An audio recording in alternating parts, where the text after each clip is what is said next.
name is Bruce Reyes-Chow, and you found the Amalgamation Podcast. Each episode, I chat with inspiring humans, activists, artists, academics, and adventurers as we joyfully and courageously co-conspire to make the world a more loving, compassionate, and just home for everyone. Welcome to the Amalgamation. Hey, friends. Welcome to a special preseason episode of the Amalgamation Podcast. We will be launching official new episodes in the next few months, but as I was scrolling through my Instagram, I noticed that a friend of mine, Jacob Buchholz, was going to be on the new Fox TV show called The Snake, a reality show, and Jacob was the pastor. I couldn't resist trying to rush out an episode before we started recording the new season. Apologies to the team, but I was able to chat with Jacob the day after the premiere. We talked about the snake concept, being a progressive Christian pastor in such a public way, and a whole bunch of other things. We do talk about the first episode, so if you have not seen it, there are spoilers, but Jacob was very careful not to reveal anything else. It is great getting back behind the microphone, so I hope you get a kick out of this special preseason episode of the Amalgamation Podcast and my conversation with Jacob Buchholz, aka the pastor on The Snake. Enjoy. And welcome to this pre-show season thing of the Amalgamation Podcast. Glad you all have joined us today. I am so excited, actually. It's gone from jealousy to excitement to I'm so glad I'm not on this show. But we have Jacob Buchholz on today, who I've known for years now and is the pastor on the new show, The Snake, which premiered on Tuesday on Fox and 9 o'clock Pacific time. So I sent him a note and I'm like, hey, would you want to be on the show right after the premiere? And we would love to get you on again at the appropriate time for you to come on again and talk about this. So I've already done a little intro to you, but Jake, what are three things that would be good to know about you in your own words? Just intro yourself a little bit. Awesome. It is so good to be here, Bruce. And it has been so lovely to know you and work with you through the years. And so things to know about me as a pastor. My wife is my co-pastor. We've been working together for 9 years. Wow. And we are out in Claremont, California at Claremont United Church of Christ. And we just love the congregation, love the area. It's a congregation really committed to putting its faith into action. And so we really see it as a long-term community for us. And so throughout the highs and the lows of pastoring, you know all about that. This is a community that really keeps us grounded. And so we love it. Great. I can't believe it's been 9 years. I remember when you all first got out there. I know. Wild. It feels like there's been phases of this, the pre-COVID phase, the COVID phase, the post-COVID phase. So 9 years goes quick. Yeah, and I will give a shout out that you all helped. I had a child that went to the Claremont schools and had a rough beginning, and coffee was had, and I don't think they ever really connected again after that. But I think it was one of those moments. I was like, I don't know anybody there. Hey, could you just talk with my kid? Just I think just needs coffee with someone. So he's awesome. So that was fun to chat with her. Appreciate that. Yeah, it was good. It was good. Yeah. So okay, we're gonna talk a little bit about The Snake. Yeah. I was following that on Instagram or something, and this thing pops up, and I'm like, what is happening? So if you have not watched it, my wife and I watched the premiere last night. What is this? I had no idea what it was going to be about. And I think the first episode did a great job of kind of crafting what it was going to be like, separating itself from other reality shows. But what, in your quick, what is The Snake? For those that are like, what's happening? This show is amazing, and it is so much fun to be a part of it because it is the ultimate social experiment. There are curveballs coming at any moment, and you just have to be on your game at all times. And so what makes it really unique is that as you're going through this competition, everything that you do is out in the open. And so the decisions you make about who you're going to save, about who you're going to enter into a pact, you have to do it in front of everyone. And so there's no hiding behind the decisions you make. And that's what makes it really unique and just kind of this ultimate social experiment. And what is even more interesting about it is everyone is there representing a profession that has persuasive gifts that they bring to the table. So I am there as Pastor Jacob, and that's part of why I said yes to this. And there are people there who are detectives or poker players or makeup artists or an ex-con. Everyone has gifts that they're bringing because of their profession. Yeah, yeah. I mean, so I'm not a huge reality show person. Like, I've never really been into any of the other big ones. We're the singing ones we'll get into sometimes, but as my wife and I watched it last night, we found ourselves getting drawn in, unexpectedly drawn in. And I think part of it was that it didn't take itself super seriously. I mean, I think that in kind of a charming way. I mean, when the host introduces, like, I'm the host with the accent. I mean, there was kind of this, and everybody comes out, like the cowboy comes out of the box. There are crates involved, people, if you haven't seen it. And they're very clear at the beginning. It says, are they necessary? No, but it makes for good TV. And, the cowboy comes out in chaps. I mean, the police officers and not quite right gear. I mean, it was really exciting. And then, so are you wearing a collar the whole show? Not the entire time, but the collar is on for a lot of it. Okay. So we'll stay tuned for that. Yeah. So just for folks like behind the scenes a little bit, like, how did this happen? Like, how did you become part of the show itself? Yeah, I was contacted by a production company when they were in the very initial phases of casting for this show. And the initial explanation of what they were looking for included this concept of a pastor as one of the vocations that uses persuasive skills. And so they were contacting me specifically as a pastor, and I really had no idea what was in store or what it was going to be about. But I was thinking to myself, when do you ever get to see a pastor being a pastor, a real pastor being a pastor on television? And not only that, if there was going to be a pastor on the show, for me, I really wanted a pastor to be in this competition who was going to represent a more progressive, inclusive brand of Christianity. And so that was important for me to be able to represent what inclusive Christianity looks like in whatever moments I could do that in the competition. Yeah, I will say one of the reels that you put out, folks need to go check it out. We'll include it in the show notes. Was this, did you know pastors, blah, blah, and all of the things that kind of encapsulate what a more left, progressive, general theology looks like, which for us is just Christianity. Like, that's just exactly our faith. It's the teachings of Jesus. But, right. But that's not the narrative that is taking over our country right now. And so I could there have been the alternative voice, or what do you think they were, you particular, because you held this kind of unique perspective, was asked? Yeah, that was really important to me because I didn't want there's already enough platforms for Christian nationalism to have the loudest voice in the room and to spout hatred and judgmentalism. And so it was really important for me that, okay, here is this unique opportunity. What I don't know what my congregation is going to think. And thankfully they have been incredibly supportive. Yeah. And I don't know, I felt this weight. I felt this responsibility that if I'm going to be there as a pastor, this is silly of me, but it feels like the weight of American Christianity is on my shoulders. This is what people are going to see of someone in a collar representing clergy. And so I hope that played a component in it, in like, okay, here's someone who can share a little bit more love in the context of being a pastor. Yeah, yeah.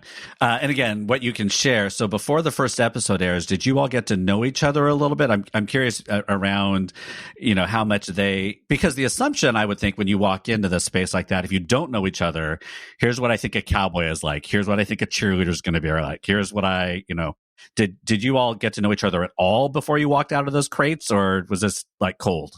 That's part of the beauty of the first episode. The moment we busted out of those crates was the first moment we saw anybody. And so really? Yeah, absolutely. And so that plays a role. That's the idea of, okay, we're asked to make these snap judgments of people just based on what they're wearing and what we might assume about their profession. And so I know people were making snap judgments about me wearing a collar. They didn't know if I was a pastor or a priest. They might not even know the difference between those terms. And so they just see this guy wearing a collar, and so they're going to make snap judgments about that. Yeah, I can't wait, and I hope at certain episodes later on, those kind of conversations get to be had, because I'm sure that must happen. I did notice that some people were like the priest, and then at the end, it was Pastor so and so. So I mean, I think it was a really interesting, just even in the first episode, how both were used interchangeably as assumptions were made. I would assume, right? That's exactly right. Yeah. Yeah. Yeah. I will say again, we can talk about the first episode because it's already out, so there are no spoilers to it. We're going to assume you watched it. I was getting a little nervous towards the end. Go watch it on Hulu if you haven't. You're listening to this, you haven't watched it, it's on Hulu. That's right. Go watch Hulu. It streams the next day, I believe. So yes. Go watch it. I was getting a little nervous towards the end of when you watch it, the unique thing I thought about this was that. So a snake, and I'll see if this will be helpful to see if it communicated it well to us who are watching. There's a snake at the end of each show who has won some kind of challenge or something. They get to pick somebody to save.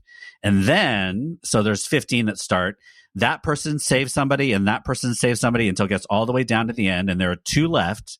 And then the snake gets to save one of the 2. And that last person leaves the show. And so is that did I get it? Spot on. Yeah. I think there's kind of a philosophical term for it. Kind of the chain of safety is the concept. Is that the concept? Yeah. I thought you just need brilliant. One person to save you. Yeah. And so you can really watch all the, again, it's reality TVs, but watching all of the alliances being built and all of the things. And again, this first episode, I was shocked at how much we were drawn in and were just, there was cackling. We were laughing at some of what was happening because once the edit happens between what says in the confession booth and then what happens on the show is pretty good. But yeah, I was getting a little nervous because I didn't want to have you on at the appropriate time, and I'm like, oh no, what happened? It's the only time, right? Yeah. What happened if I have to interview him next week because you're already gone? But fortunately, Pastor Jacob was saved again. We don't know what happens in the future and when all that goes down, but there's your pre-spoiler that you all should keep watching this, not just because of the show, but because you now know Jacob and you can root for him as the show goes on. Yeah. So what was the most difficult part of doing this? I mean, you must have been away from your family, and I assume secluded in some form. But what were there other parts about this that were difficult for you? Yeah, the whole process was much more emotionally difficult than I ever imagined. And there's a little clip of me saying that to the camera in the preview for the rest of the season. And being on a reality competition show now, what I understand is that it is 100% real. Every interaction, every word, every moment of drama, it's just people being people. Right. And they are there for competition. And so people are going to try to get to the end however they can, which is understandable. When you're playing a game of Monopoly, you try to win no matter what the game is. And this is just kind of on a grander scale. And something else that I thought was really interesting, that being there as Pastor Jacob, that never turns off. I am a pastor there. And so that will be fun to see how that plays out, because other clergy people, other church people will really understand the uniqueness of what it means to be on as a pastor at all times and not be able really to escape from that. Yeah. Yeah. Can you say how long it took the whole time? So it was a couple of weeks. Oh, okay. I don't know. That's probably some extra behind the scenes stuff. Yeah. Okay. Great. Wow. I mean, yeah, again, if you had to, as people are watching you, what do you hope folks, if there's a message that no matter how long your time lasts, if there is a message, what do you hope they're getting out of your experience there? I mean, again, I think folks, it's a competition. It'll be interesting to see how you play this differently than others or the same as others, but what are they hoping they get from you, and what message are you trying to share in participating in this? Yeah.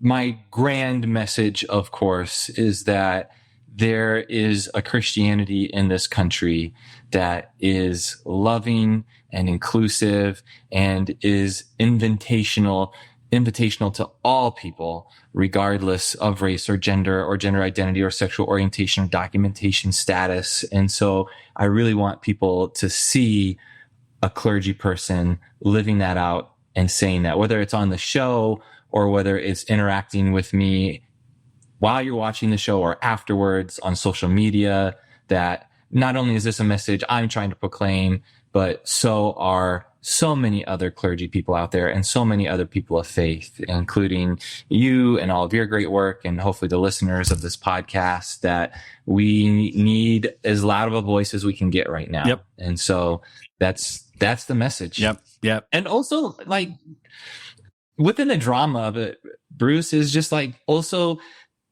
pastors are human too. Yeah. And so there is a lot of drama. And so trying to be in that drama as both a pastor and as Jacob the human is a really interesting battle. And so I think it's also just a message that, you know, people of faith, we're human, we're imperfect, but in our imperfections, we still have work to do in this world to make it a better place. Yeah. Well, I bet if you haven't already, I'm sure you've received some real pushback from certain Christians, and just, you know, participating in something like this, and whatever plays out. Like, I don't think a lot. There are probably a lot of pastors who don't want people to see that human side. Like, we are supposed to be this model version of something that is impossible for us to achieve. And you're going to show, I assume, that is not reality, nor what we should be trying to strive for. Have you received much pushback for even being on the show from other Christians, or how has that been for you?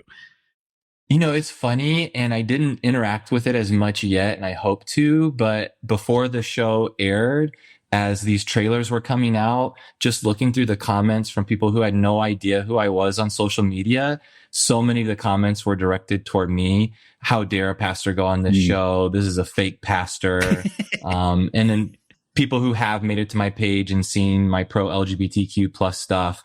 I had one video that somehow was out in the masses on Instagram, and it was just nasty comment about the LGBTQ community after nasty comment. And I was doing my best to engage in that. At a certain point, I had to just shut it down because it was getting ugly. And so, I knew there was going to be that pushback, but it felt worth it. Yeah. Oh, for sure. I mean, and when I get into those things, it's like, not everybody is entitled to our time, our energy, or our response.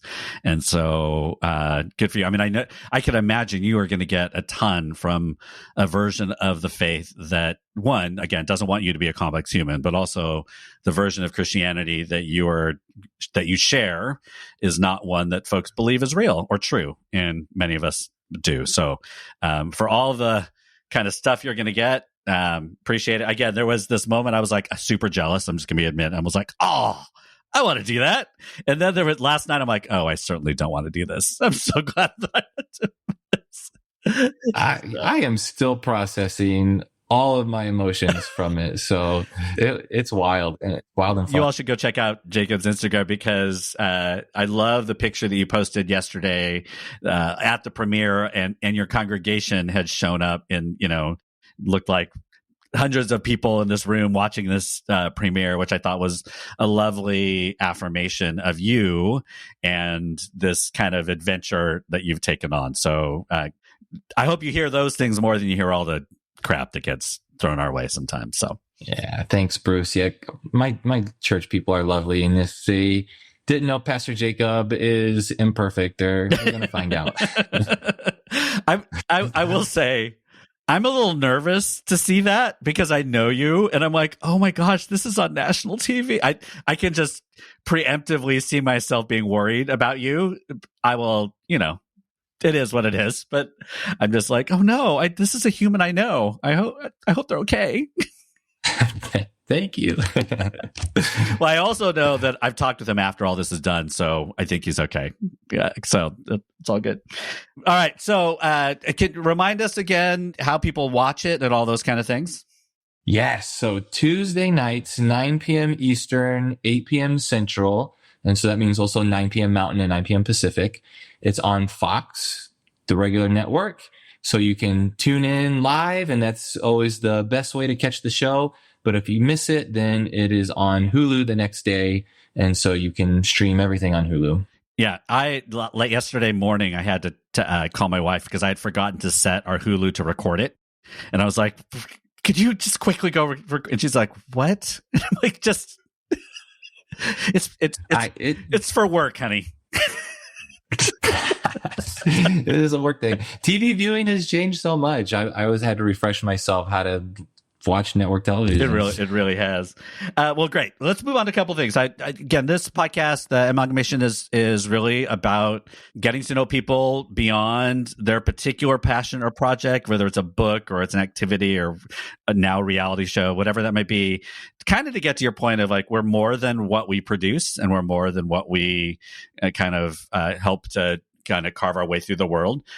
So I ask a few questions just to get to know people a little bit more. The first one, I prepped you on this, is the nerdy and the niche. This is a new one that's just starting this season. So do you have an interest, a hobby, or passion that is not widely known about you?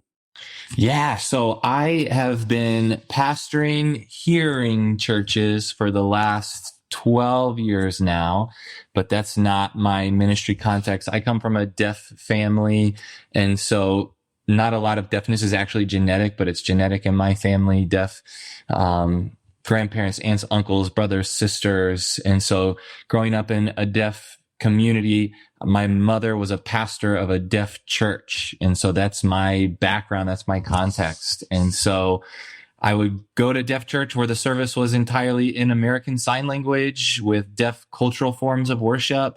And it's in the context of the deaf community that I started developing my own sense of justice, because whenever we would meet as a deaf church, the hearing church that let us use their space, we were always an afterthought for them. They would put us in whatever little Sunday school room they had available, or they would say to themselves, hey, we really need to be combined as the deaf and the hearing community. So why don't you all come to our service and we'll give you an interpreter, not understanding that an interpreter is not a way to receive a message always in your heart language. Right. It's not native worship for the deaf community. And so just this sense of disability rights and fighting for the deaf community was instilled in me from a very early age. My mom led protests at the deaf schools my siblings went to for better education for the deaf. And so that's, I have memories of being in kindergarten and holding signs and protest lines. And so that's kind of where it all started for me. And so I've been really enjoying trying to share that part of me that not a lot of people know, just because it's not what I do right now. When I started in ministry, my mom and my brother and I started a deaf church where we really wanted a deaf church that was autonomous. Right. So it wasn't under the purview of a hearing church.